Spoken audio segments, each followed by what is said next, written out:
गोटे एमिति विवाह दुनिया रे बोधे प्रथम थर होइछि। मरी जाइथिबा प्रेमिका हाथरू खुशी खुशी रे सिंदूर पिंधिथिला प्रेमिका। ता देहरे सिंदूर हळदी लागिथिला सत, किंतु एही सबु बेदी रे बसी नै, बरम प्रेमिकार ककेई पाखरे। सिंदूर पिंधि साधवा हेबा पई सिंदूर पिंधि नथिला, बरम सिंदूर पिंधि विधवा हेबा पई सिंदूर पिंधिथिला। झियर कहिबार अनुसार झियर प्रेम को मारिथिबा लोक माने मारिकी भी ता प्रेम को हारीगले, आउ ता प्रेम मरिकी भी सबुदिन जीतीगला। एमिति गोटे लव स्टोरी सामना को आसी महाराष्ट्र नादेन सहरु। आजिका दिन में जो माने भावुंट प्रेम तो खाली गोटे माटी खेलना बोली, आज या सांगरे तो काली ता सांगरे, पुणी पर दिन को आउ कहा सांगरे। यही केस रे झील साबित कर देइछि प्रेम होउछि निष्पाप। प्रेम देखे नहीं धनी की गरीब, प्रेम देखे नहीं जाति की धर्म, कि प्रेम देखे नहीं जीव की निर्जीव, प्रेम तो देखे खाली निजर प्रेम को।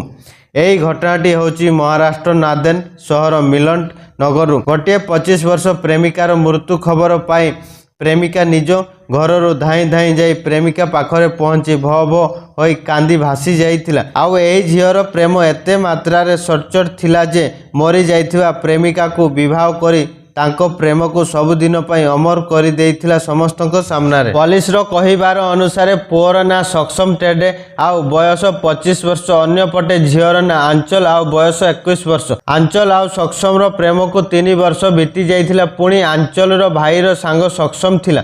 सक्षम निज सांग को देखा करबा को जाई धीरे धीरे आंचल सह कथावार्ता करिवार आरंभ कर देइथिला। धीरे धीरे तांको कथावार्ता केबे प्रेम रे बदली जाइथिला सेमाने केही जानि पारि नथिले।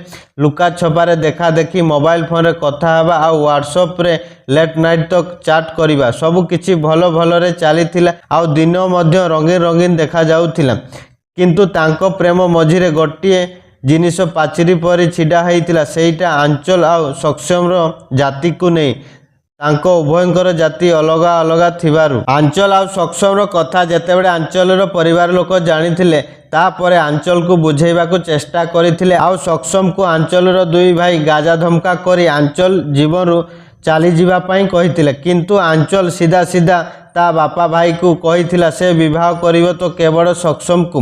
पुलिस रो रिपोर्ट अनुसार गुरुवार संध्या बेलू सक्षम निज पियूसी को छाड़िबा पई रेलवे स्टेशन आसीथिला।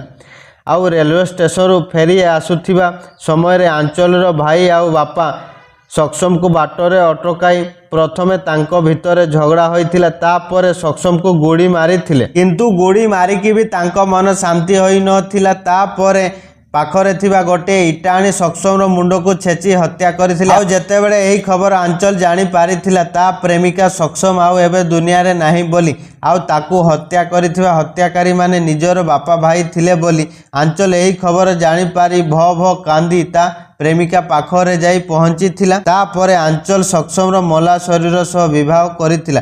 प्रथमे देहरे हळदी, तापरे सक्षम हाथरू सिंदूर पिंधिथिला। आउ सबुदिन पई सक्षम रो स्त्री होई जाइथिला। पुणी आंचल कहिथिला सक्षम ए दुनिया रे रहिला नाही तो कोन हैला। सक्षम रो भल पाइबा आउ सक्षम रो याद रे तार बाकी जीवन बितेई देबो बोली।